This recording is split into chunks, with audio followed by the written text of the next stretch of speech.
अक्काच्या कोंबड्या आणि मी. साधारण मी 6-7 वर्षाचा असेन तेव्हा माझे आईवडील बाहेरगावी कामासाठी असायचे. म्हणून मी माझ्या आजीबाबांकडेच राहायचो. बाबा थोडे इतर लोककार्यात व्यस्त असल्यानं सतत बाहेर असायचे. मग घरी मी आणि आजीच. आजीला सर्व अक्का म्हणायचे. मग मी पण त्या सवयीनं अक्का म्हणायचो. अक्का माझ्या जीवनातला एक मोठा अध्याय होती. एका मोठ्या झोपडीत आम्ही राहायचो. घरासमोर 4-5 खुराडे आणि त्यात कोंबड्याच कोंबड्या. इतक्या कोंबड्या होत्या की घराच्या अवतीभोवती कुठेही जा तेथे त्याच दिसायच्या. सकाळी बरोबर 4 वाजता त्यांच्या ओरडण्यापासून दिवसाची सुरुवात व्हायची. त्या इतके वेगवेगळे ओरडायच्या की झोप मोडायची. आणि मग होऊन वाटायचं उठून एकेकीच्या मुंड्या मोडाव्यात. वर त्यांच्या अंगावरच्या पिसवा तर महाभयंकर राक्षस होत्या. रात्रभर अंथरुणात वळवळ करायच्या. कुठेही झोपा तिथं पिसवाच पिसवा. खाजून खाजून सर्व अंग लाल व्हायचं. कधीकधी त्या इतक्या महाभयानक चावायच्या की रात्री मी रडत रडत ओरडून उठायचो. रडत उठताच बाजूला झुकलेली अक्का एक दणका पाठीत टाकायची आणि म्हणायची, झोप गुपचूप काळतोंड्या. आता कसं नाही झोपणार डोंबल माझं. त्या दणक्याने तरी पाठीवर शेकल्यासारखं वाटायचं व 5-50 पिसवा मेल्याचा आनंद वाटायचा. त्या पिसवांवर अक्का एक उपाय करायची. म्हणजे त्या काळात कुठल्याही किडूकमिडूकवर एकच उपाय होता, तो म्हणजे 82 पावडर. आता हिला नेमकं नाव काय होतं माहीत नाही, पण सरळ सरळ दुकानातून किडेमुंग्या मारण्यासाठी आम्ही हीच पावडर आणत होतो. अक्का त्या खुराड्यात इतकी 82 पावडर मारायची की सगळ्या कोंबड्या फॉरेनर दिसायला लागायच्या. पण पिसवा काही कमी व्हायच्या नाहीत. सकाळ सायंकाळ मला एकच काम होतं. खुराडं उघड, कोंबड्या बाहेर काढ, सायंकाळी कोंबड्या हाकून खुरड्यात घाल, त्यांची अंडी गल्लीभर शोधत फिर, वगैरे वगैरे. जीव नाकीनऊ येत होता. कधीकधी रागाच्या भरात एखाद्या कोंबडीला दगड मारून फेकत होतो. त्यात ती मेलीच तर अक्काला नको ते चित्रविचित्र कारण सांगून सायंकाळी मस्त जेवणाचा बेत होत होता, तेच परमोच्च सुख. पण ती कोंबडी मेल्यानं कुठेतरी तिच्या पिल्लांकडे पाहून मन हळहळायचंही खूप. मनातल्या मनात शपथ घ्यायचो, पुढच्या वेळी आपण कोंबडाच मारू, कोंबडी नको. असंच जानेवारी महिन्यात 26 जानेवारीच्या कार्यक्रमाची जोरदार तयारी आमच्या शाळेत चालू होती. मी ही हिरिरीनं त्यात भाग घ्यायचो. घरचं काहीही असो, मास्तरांचा नातू म्हणून शिक्षकही आदरानं मला प्रत्येक गोष्टीसाठी प्रेरित करत होते. त्याच दिवसात बाबा 7-8 दिवसांसाठी बाहेर गेले होते. मला कार्यक्रमासाठी नवा ड्रेसही नव्हता. अक्काच्या मागे रोज वेड्यासारखा पाय आपटून लागत होतो. पण आय मरी खाय जावं तुला नावाची अक्काची पेटंट शिवी खाऊन, वरून 2-3 जोरदार धपाटे खाऊन रोजच शांत बसावं लागत होतं.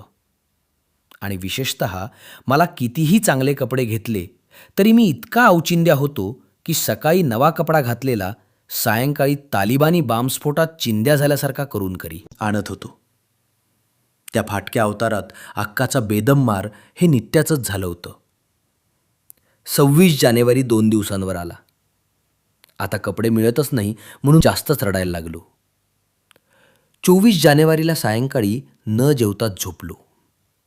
अक्कालाही कळत नव्हतं काय करावं. बाबाही नव्हते घरी. कधी नव्हे ती इतकी सौम्य बोलत होती माझ्याशी. 25 जानेवारीला ती पहाटे उठली. मला म्हटली, अंघोळ करून गे लवकर.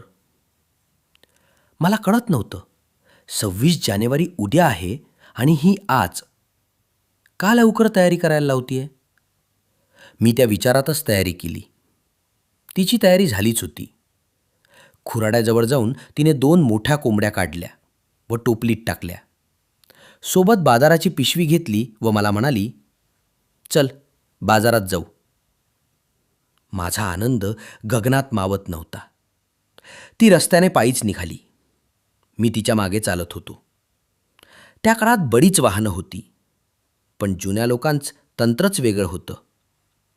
चालता बोलता येईल बघ शहर, असं म्हणायचे आणि चालायला लागायचे. साधारण 9-10 किलोमीटरवर होतंच शहर, तरी म्हातारी निघाली दमाने.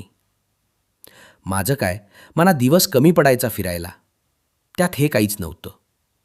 वरून नवीन कपडे मिळण्याचा आनंद काही वेगळाच होता. आम्ही सकाळी 9 वाजता बाजारात आलो. बाजार बराच गजबजला होता. बाजाराची पण एक वेगळी गंमत असते. कोण काय ओरडतं हे कुणालाच कळत नाही, पण ते वातावरण आजही आल्हाददायक वाटतं मला. अक्काने एक जागा मिळवली आणि तिथं ती कोंबड्यांची टोपली खाली ठेवून गिरायकाची वाट पाहू लागली. 1-2 लोक आले, पण त्यांचा सौदा न पटल्याने अक्काने त्यांना कोंबड्यांना हात लावू दिला नाही. बराच वेळ झाला. एक मध्यम वयाचा इसम आला. त्यानं भाव विचारला. अक्कानं त्याला 100 रुपयाला जोडी सांगितली. तो अक्काला म्हणाला, म्हातारे, 40 रुपयाला दे जोडी. सोनं ऐकते का तू? तो अक्का जरा चिडून म्हटली, नाही, कोंबडी चिकते. जा, तुला 40ला जोडी मिळेल तिकडं घे, इथं नको नाक लावू मला. तोही तणफण करत निघून गेला. अक्का मनातल्या मनात त्याला शिव्या देऊ लागली. ऊन डोक्यावर आलं होतं, पण अजूनही कोंबड्या विकल्या गेल्या नव्हत्या. सर्व बाजार उठत चालला होता. मला खूप वाईट वाटत होतं. गेले कपडे आजही मिळत नाही. चेहरा रडकुंडीला आला होता. अक्कानं टोपलं उचललं आणि माझा हात धरून चालू लागली. मला तर चालताही येत नव्हतं. सर्व शक्ती नाहीशी झाली होता. खूप हिरमोड झाला होता. एका हॉटेलजवळ येऊन थांबलो. अक्कानं टोपली खाली ठेवली. हॉटेलवाल्याला 2 भजी सांगितली. त्यानं आणून दिली. आम्ही पाणी जितकं प्यालो होतो की भजी जातच नव्हती पोटात. अक्का खाताना सारखी शून्यात पाहत होती. पहिल्यांदा तिला इतकं हतबल बघत होतो. माझं तर मनच उडालं होतं खाण्यावरून. इतक्यात एक इसम आला. कदाचित तो थोडी दारू प्यालेला असावा. त्याच्या तोंडाचा भस्कन वास आला. त्याने अक्काला विचारलं, मावशी, कोंबड्या विकायच्या आहेत का? अक्का थोडी सावरून बसली. तिला वाटलं जे मागेल ते देऊन निघावं घरी एकदाचं. अक्का हो म्हटली. मलाही आनंद झाला. आता कपडे मिळणार म्हणून शहारून गेलो. तो म्हटला, किती रुपयाला दिल्या? अक्कानं त्याला 100 रुपये जोडी सांगितली. त्यानं आढेवेढे न घेता 100 रुपये दिले. अक्काला खूप आनंद झाला. त्यापेक्षाही मला आनंद झाला. तो इसम कोंबड्या घेऊन निघून गेला. अक्कानं रिकामी टोपली हातात घेतली. पैसे व्यवस्थित मोजून बरेच्या पिशवीत टाकले. नंतर आम्ही एका दुकानात गेलो. अक्कानं घासाघीस करून एक नवा शाळेचा ड्रेस मला विकत घेतला. माझं सारखं लक्ष त्या पिशवीकडेच लागून होतं. तिथं थरवे कपडे ठेवले होते. अक्कानं मला खायलाही घेतलं. मी थकून जाईल म्हणून अक्कानं गाडीनं जायचं ठरवलं. आम्ही बसमध्ये बसलो. बसायला जागाच नव्हती. दरवाजाच्या फटीतून मांजर घरात घुसतात तसं अक्कानं मला बसमध्ये ओढून ताणून नेलं. मध्ये इतकी गर्दी होती की मी एका बाकाला पालीसारखा चिटकून उभा राहिलो होतो. अशाही परिस्थितीत हात विक्रेते ओरडत गाडीत येत होते. अक्का उभ्यानेच गर्दी करणाऱ्या त्या विक्रेत्यांना शिव्या घालत होती. गरमही खूप होतं. गाडी सुटायची वेळ टळली होती. कदाचित ती निघून निघून भारतीय वेळेतच निघणार होती. एकदाची खडखड सुरू झाली. बस वाटेला लागली. थोडं मोकळं वाटायला लागलं. मी अधूनमधून अक्काच्या हातात असणाऱ्या पिशवीत धुंकून पाहत होतो. कपडे आहेत का नाही हात लावून मनातल्या मनात खुश होत होतो. अक्काने 1-2दा असला गाढवपणा पाहून 2-3 टपल्या डोक्यात मारल्या होत्या. गाव आल्यावर उंदराच्या नळ्यातून ओढून काढावं तसं अक्कानं मला बस बाहेर ओढून काढलं. गावात उतरल्यावर कुठली तरी मोठी लढाई जिंकून यावं तसं अक्काच्या मागे छाती फुगून चालत होतो. घरी गेल्यावर कशातच मन लागत नव्हतं. रात्रभर या कुशीवरून त्या कुशीवर वळत होतो. पिसवा चावत होत्या की नाही कळतच नव्हतं. मध्येच उठून बाजाराच्या पिशवीत जाऊन मी कपडे बघत होतो. एकदा दोनदा अक्कानेनं गुपचूप झोपण्यासाठी धपाटे घातले. पहाटे लवकर उठलो. आंघोळ केली. शाळेचा भोंगा वाजत होता. त्यावर बलसागर भारत हो हे गाणं वाजत होतं. नवे कपडे घालून खिशात हात घालून गल्लीच्या शेवटच्या कोपऱ्यापर्यंत फिरून आलो. तो काळच असा होता की नवीन अंडरवेअर बनियन जरी आणलं तरी अख्ख्या गावभर आम्ही शायनिंग मारत बोंबलत हिंडत होतो दाखवायला. शाळेत गेलो. कार्यक्रम सुरू झाला.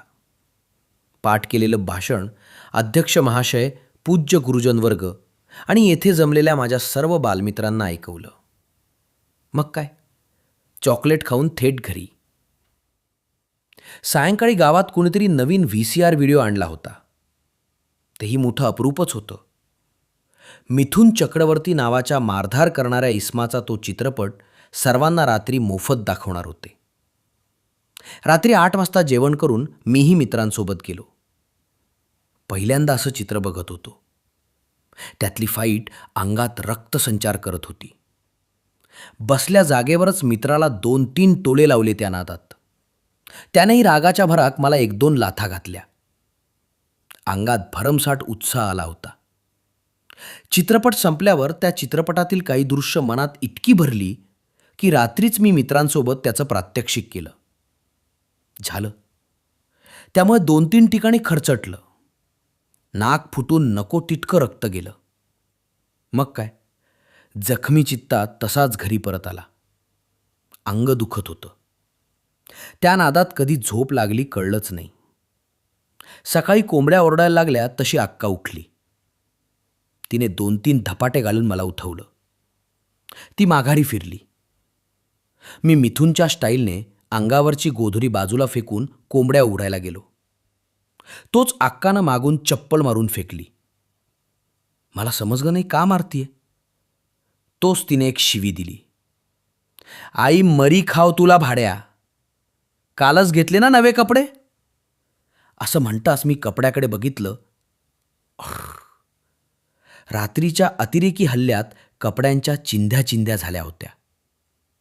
तिने अजून 2-4 शिव्या घातल्या आणि खराटा हातात घेतला तसा मी गल्लीतून सैरावैरा पळत सुटलो. ते माझं भान जाईपर्यंत पळत होतो. आज अक्का नाही, तिचे खुराड आणि कोंबड्याही नाहीत. खुराडे तर कालबाह्यच झाले. मी मोठमोठे पोल्ट्री फार्म बघतो तेव्हा मला न राहून अक्काची आठवण येते आणि तिच्यासारख्या कितीतरी अक्कांची आठवण येते. त्यांनीच खऱ्या अर्थानं हा उद्योग फुलवला म्हणून आज मोठं मोठानी पोल्ट्री फार्म आपण बघतोय. तरीही मनातून वाटतं, माझ्या अक्काच्या त्या खुराड्याची आणि त्यातल्या कोंबड्यांची सर येईल का यांना.